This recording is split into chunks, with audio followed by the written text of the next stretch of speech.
பிஸ்மில்லாஹிர் ரஹ்மானிர் ரஹீம். உளத் தூய்மை ஹுஜ்ஜத்துல் இஸ்லாம் இமாம் கஸ்ஸாலி ரலியல்லாஹு தஆலா அன்ஹு அவர்கள் அருளியது. இதனை தமிழாக்கம் செய்தவர்கள் நாகூர் ஷாஹுல் ஹமீத் பாதுஷா நாஹெம் ரலியல்லாஹு தஆலா அன்ஹு அவர்களின் திருப்பேரர் அப்துல் வஹாப் பாகவி ரலியல்லாஹு தஆலா அன்ஹு அவர்கள். குணங்களை மாற்ற முடியுமா?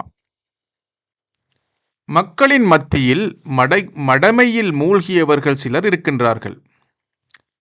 மனப்பயிற்சி புரிவது, உள்ளுணர்ச்சியோடு போராடுவது, உள்ளத்தை பரிசுத்தமாக்க முனைவது, குணங்களை சீர்படுத்துவது, இவை அனைத்தும் அவர்கள் விஷயத்தில் நடக்க முடியாதவை. தங்களால் செயலாற்ற முடியாததால் பிறராலும் செயலாற்ற முடியாதென்று கருதுகின்றார்கள். இவர்கள் குணம் என்பது இயற்கைத்தன்மை, அதை மாற்றியமைக்க முடியாது, அப்படி கற்பனை கூட செய்ய முடியாது, ஏனெனில் இயற்கையை பயிற்சியால் வெல்ல முடியாது என்று அவர்கள் வாதிக்கின்றார்கள்.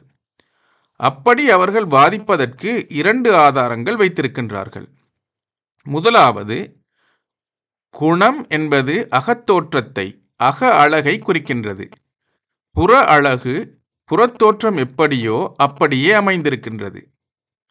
அகத்தோற்றம் ஒரு மனிதனின் தோற்றத்தை எப்படி மாற்ற முடியாதோ அப்படியே அவன் குணத்தையும் மாற்ற முடியாது. குட்டையான ஒருவன் நெட்டையாக மாற முடியுமா? குரூபியான ஒருவன் அழகனாவது எப்படி? அவனுடைய அமைப்பிலே இருக்க வேண்டியது தான். இதே போன்று ஒவ்வொரு மனிதனும் இயற்கையான தன் குணத்துடனேயே இருக்க வேண்டியதுதான். குணத்தை சீர்திருத்த எடுத்துக்கொள்ளும் பிரயாசனை வீணானது. இது அவர்களின் கருத்து. 2வது, அவர்கள் தங்களுக்கு சாதகமாக வாதிக்கின்றார்கள். நற்குணம் என்றால் காமத்தையும் கோபத்தையும் வேரோடு களைந்தெறிய வேண்டும். ஆனால் இப்படி களைந்தெறிவது நடக்கக்கூடியதல்ல. நீண்ட நாள் பயிற்சிக்கு பிறகு இதை நாங்கள் உணர்கின்றோம். மனிதனின் இயற்கையை விட்டு காமத்தையும் கோபத்தையும் அகற்ற முடியாது என்று அறிந்து கொண்டோம். இது விஷயத்தில் பயிற்சியில் இறங்குவது நேரத்தை பயனின்றி பாழ்படுத்துவதாகும். எனவே மனப்பயிற்சி என்பது வீண் முயற்சி, நடக்காத ஒன்று என்று இப்படி அவர்கள் ஆதாரம் தருகின்றார்கள். இந்த ஆதாரத்தையே நாம் முதலில் ஆராய்வோம். குணத்தை திருத்த முடியாது என்பது இவர்கள் வாதம். இது உண்மையானால் முன்னோர்கள் மரணப்படுக்கையில் செய்த அறிவுரைகளும் உபதேசங்களும் பயனற்றவைகளாகின்றன. இது இப்படி இருக்க, உங்கள் குணங்களை அழகுபடுத்துங்கள் என்று திருநபி நாயகம் ஸல்லல்லாஹு அலைஹி வஸல்லம் அவர்கள் கூறியிருப்பதன் அர்த்தம் என்ன? குணம் மாற்ற முடியாத, திருத்த முடியாத ஒரு தன்மையாக இருந்தால் நபிகள் நாயகம் ஸல்லல்லாஹு அலைஹி வஸல்லம் அவர்கள் இவ்வாறு கூறியிருக்க வேண்டியதில்லையே. மிருகங்களின் குணங்களை பக்குவப்படுத்துவதையும் அவற்றின் மிருகத்தன்மையின் இடத்தில் மனிதத்தன்மையை நிலை பெறச் செய்வதையும் நம்மால் மறுக்க முடியாது. இவற்றையெல்லாம் நாம் கண்கூடாக கண்டு கொள்கின்றோம். தெருவில் அலைந்து திரிந்து கண்டதையெல்லாம் உட்கொள்ளும் நாய் மனிதனின் உணவை உட்கொள்கின்றது. தன் இயற்கைக்கு முற்றிலும் மாறுபட்டதை தன் இயற்கையாக்கிக் கொள்கின்றது. காட்டுக் குதிரையை பழக்கி மனிதனுக்கு ஒத்தாசையாக அமைத்துக் கொள்வது சாத்தியமே. இம்மிருகங்களின் குணம் மாறும்போது மனிதனின் விஷயத்தில் மட்டும் ஏன் இந்த விதிவிலக்கு? கேவலம் மிருகத்துக்குள்ள சலுகை மனிதனுக்கு அளிக்கப்படவில்லையா? இதில் சிக்கல் இருக்கலாம். இதோ அந்த சிக்கலை அகற்றி கருத்தை தெளிவுபடுத்துகின்றோம். சினத்தையும் காமத்தையும் வேரோடு களைந்தெறிய முடியாது. அவற்றை முற்றிலும் அடக்கியாண்டு விட முடியாது. இது மனிதனின் ஆற்றலுக்கு அப்பாற்பட்ட விஷயம். ஆனால் பயிற்சியால் அவற்றின் போக்கை திருத்தி அமைக்க முடியும். இவ்வாறு நாம் பணிக்கப்பட்டிருக்கின்றோம். நம்முடைய ஈடேற்றத்திற்கு நாம் வல்லவனை அடைவதற்கு இதுதான் வழி. எனினும் மனிதன் அவனின் தன்மைகள் பல தரப்படுகின்றன. சிலரது தன்மை உடனுக்குடனேயே சீர்படும்படி அமைக்கப்பட்டிருக்கும் போது வேறு சிலரது தன்மை விரைவில் சீர்படாது. இப்படி மனிதனுக்கு மனிதன் வித்தியாசப்படுவதற்கு 2 காரணங்கள் கூறலாம். முதலாவது, மனிதனின் வாழ்க்கை எங்கும் நிலைத்து நிற்கும் இயற்கை. சினம், பெருமை, ஆசை முதலிய உணர்ச்சிகள் அனைத்தும் ஒவ்வொரு மனிதனிடமும் காணப்படுகின்றன. எனினும் இவற்றில் மிகவும் வலுவானது, தீவிரமானது ஆசைதான். ஏனெனில் ஆசை என்பது மற்ற எல்லாவற்றுக்கும் முன்னரே படைக்கப்பட்டு விட்டது. குழந்தையை பாருங்கள். முதலில் குழந்தையின் உள்ளத்தில் இடம்பெறுவது ஆசை. அது வளர்ந்து 7 வயதை கடக்கும் போது சின உணர்ச்சியும் முளைக்கின்றது. இதன் பிறகுதான் கருத்து தெரியும் பிராயம் ஆரம்பிக்கின்றது. மனிதனின் குணங்கள், தன்மைகள் அவன் செய்து வந்த செயல்களால் மாறுபடுவதுண்டு. ஒருவன் நற்செயலை செய்து வரும் போது அவன் குணமும் நன்மைக்கு தக்கபடி மாறுவதுண்டு. என்றாலும் மானிடர்களை 4 பிரிவினர்களாக பிரிக்கலாம்.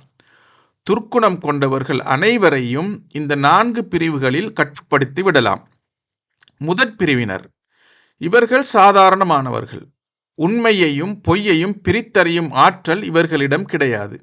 நல்லதையும் கெட்டதையும் இவர்களுக்கு பகுத்தறிய தெரியாது. இயற்கையான சுபாவத்தோடு இவர்கள் காணப்படுவார்கள். இவர்களின் உள்ளத்தில் எத்தகைய நிர்ணயமும் இருக்காது. இவர்களின் காம உணர்ச்சியும் வலுவேறி போயிருக்காது. காம லீலைகளிலும் அதிகமாக ஈடுபட்டிருக்க மாட்டார்கள். இத்தகையவர்களை விரைவில் திருத்திவிடலாம். இதற்கென்று தீவிரமான முயற்சி எதுவும் எடுத்துக்கொள்ள வேண்டியதில்லை. உண்மையை காட்டும் நல்லறிஞர் ஒருவர் மட்டுமே தேவை. அவரது உதவியால் இவர்களை பயிற்சியில் ஈடுபடுத்தி பண்படையச் செய்யலாம். குறுகிய காலத்திலேயே இவர்கள் குணவான்களாக மாறிவிடுவார்கள். இரண்டாவது பிரிவினர். இவர்கள் முதல் பிரிவினருக்கு சற்று மாற்றமானவர்கள். இவர்கள் தீமையையும் அதன் நச்சுத்தன்மையையும் அறிந்திருப்பார்கள். நன்மையை பற்றியும் இவர்களுக்கு தெரியும். ஆனால் நன்மையை செய்யும் பழக்கம் மட்டும் இவர்களிடம் இருக்காது. இவர்களுடைய கண்களுக்கு தீமைகள் அழகுடன் தோற்றமளிக்கும். எனவே இவர்கள் தீமையை விழுந்து விழுந்து செய்வார்கள். காமத்தின் கட்டளையை இவர்கள் குறைவின்றி செய்து வருவார்கள். நேர்மையான கருத்துக்களை புறக்கணித்து விடுவார்கள். ஏனெனில் இவர்கள் காம மன்னனின் அடிமைகள். அதே சமயம் இவர்கள் தங்கள் குறையையும் உணர்வார்கள். இத்தகையவர்களுக்கு பரிகாரம் செய்வது முதலாம் அவர்களை விட கடினமானதாகும். ஏனெனில் இவர்கள் தீமையை செய்து செய்து பழக்கப்பட்டு விட்டார்கள். இவர்களை திருத்த வேண்டுமாயின் முதலில் இவர்களின் உள்ளத்தில் ஊறிப்போயிருக்கும் தன்மைகளை களைய வேண்டும். அடுத்தபடியாக அவர்களின் உள்ளத்தில் நற்காரியத்திற்குரிய வழக்கத்தை உண்டாக்க வேண்டும். இத்தகையவர்கள் உறுதி பூண்டு பயிற்சி புரிந்தால் வெற்றி காணலாம். மூன்றாம் பிரிவினர். இவர்கள் சற்று வித்தியாசமானவர்கள். தீய குணங்கள் யாவற்றையும் இவர்கள் அவசியமான தன்மைகள் போன்று கருதுவார்கள். அழகுடையவை, நேர்மையானவை என்று எண்ணுவார்கள். அதன்படி செயலாற்றுவார்கள். இத்தகையவர்களுக்கு பரிகாரம் செய்வது மிகவும் கடினம். இதில் வெற்றி காண்பது மிகவும் அரிது, அபூர்வம். ஏனெனில் இவர்கள் விஷயத்தில் தீய தன்மைகள் வலுவேறி போய்விட்டன. நான்காம் பிரிவினர். இவர்கள் தவறான வழியில் பிரவேசிப்பதை மிகவும் விரும்புவார்கள். அதன்படி நடப்பார்கள். உள்ளத்தை பாழ்படுத்துவதிலும் தீமை செய்வதிலும் ஏதோ பெருமை, உயர்வு இருப்பதாக கருதுவார்கள். இவைகள் தங்கள் மதிப்பை உயர்த்தி விடுவதாகவும் இவர்கள் எண்ணுவார்கள்.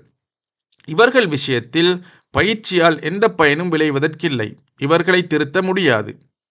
ஆண்மையற்றவன் வயோதிகத்துக்குரிய பயிற்சியில் ஈடுபட வேண்டியதுதான் என்று இது விஷயத்தில் கூறலாம்.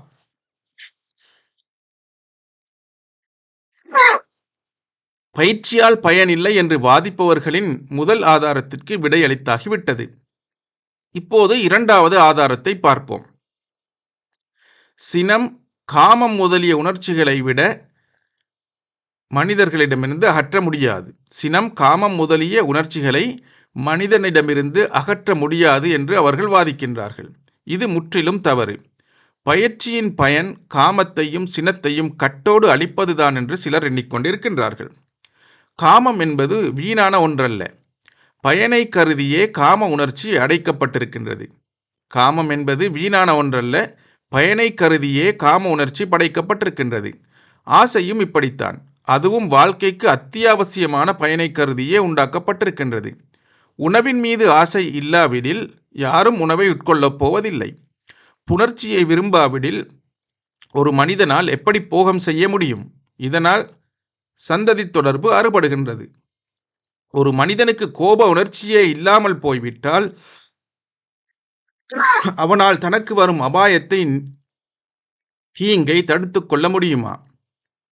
ஆசை இருக்கும் போதெல்லாம் பொருளாசையும் இயற்கையாகவே உண்டாகி விடுகின்றது. இந்த ஆசை நாளடைவில் சேமிப்பு என்று மாறுகின்றது. பொருளை இப்படி தேங்கச் செய்வது குறிக்கோள் அல்ல. பொருளை வாரி இறைப்பதும் கூடாது. நடுநிலையில் அதை செலவிட்டு பயனடைய வேண்டும். இதேபோன்று சினத்தால் மதியிழக்காமல் அதை நடுநிலையில் இயங்கச் செய்ய வேண்டும். அப்போது கோழைத்தனத்துக்கோ வெறியினர்ச்சிக்கோ இடமிருக்காது. ஆக ஒரு மனிதனின் உணர்ச்சி அதற்கு வேண்டிய வலுவோடு இருக்க வேண்டும்.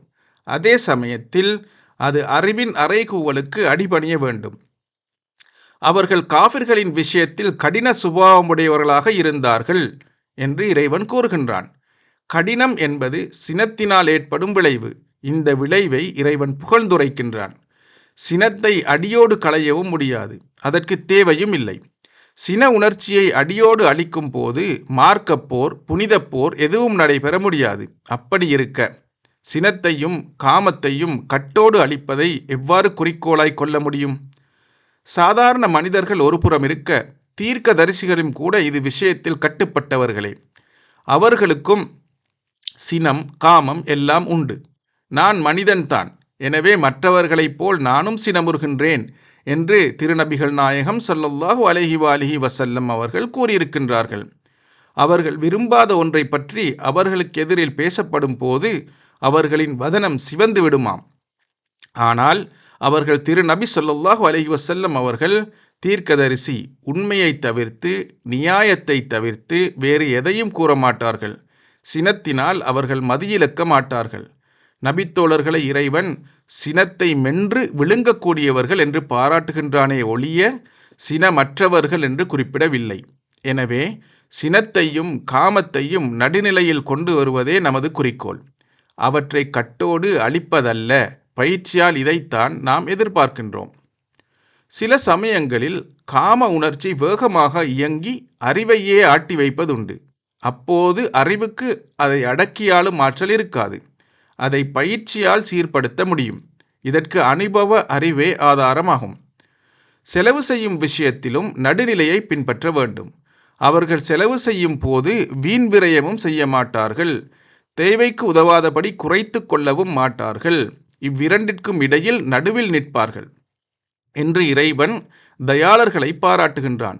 உன் கையை கழுத்தோடும் இணைத்து கொள்ளாதே, அளவுக்கு அதிகமாகவும் நீட்டிவிடாதே என்று எச்சரிக்கின்றான்.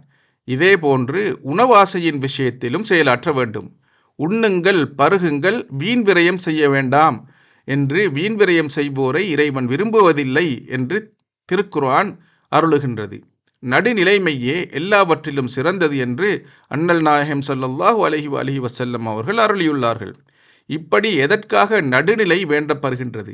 இதில் ஒரு மர்மம், தத்துவம் உண்டு. இவை யாவும் உள்ளத்தை பொறுத்த விஷயங்கள். உள்ளம் பரிசுத்தன்மை அடைந்தால் மறுமையின் வெற்றியுண்டு. அது பொருளை வாரி இறைப்பதிலோ செலவிடாமல் கட்டோடு தடுத்து கொள்வதிலோ ஆர்வம் காட்டக்கூடாது. இவ்விரு தன்மைகளையும் விட்டு அது தனித்து இயங்க வேண்டும். அதுதான் உள்ளத்திற்கு அழகு. காமத்தின் விஷயத்திலும் சினத்தின் விஷயத்திலும் அது நிதானமாய் இருக்க வேண்டும். அப்போது பொருளினால் தயாளம் பிறக்கும். சினத்தினால் வீரம் உதயமாகும். காமத்தினால் களங்கம் இன்மை உண்டாகும். இதுதான் நம் குறிக்கோள். ஆனால் மக்களுக்கு வழிகாட்டும் பெரியோர்கள் தனிப்பட்டவர்கள். அவர்கள் நடுநிலையை பிடித்து கொண்டு அழ வேண்டியதில்லை, கூடாது. சினத்தையே அவர்கள் கட்டோடு வெறுக்க வேண்டும். காமத்தையே அடியோடு மறக்க வேண்டும். செலவிடாமல் தடுக்கும் குணத்தை வெறுக்க வேண்டும். இது விஷயத்தில் அவர்களுக்கு சலுகை கிடையாது. உணர்ச்சிகளை அடக்க முடியாது, அழிக்க முடியாது என்றாலும் அது விஷயத்தில் அவர்கள் முனைந்தால் ஓரளவு வெற்றியுண்டு. அவற்றை அடியோடு அகற்றுவதையே அவர்கள் விரும்ப வேண்டும். அது சம்பந்தமாக அவர்கள் செய்யும் பயிற்சி அவர்களை விரும்பத்தக்க நிலைக்கு கொண்டு வந்து விடும். இந்த மர்மத்தை பெரும்பாலானோர் உணர்ந்து கொள்ளவில்லை. ஏனெனில் அவர்கள் மடைமையின் மடியில் உறங்குகின்றார்கள். சின உணர்ச்சி முக்கியம், சினமுறுவது அவசியம், பொருளை சேமித்து வைப்பது அத்தியாவசியம் என்று அவர்கள் பிதற்றிக் கொண்டிருக்கின்றார்கள்.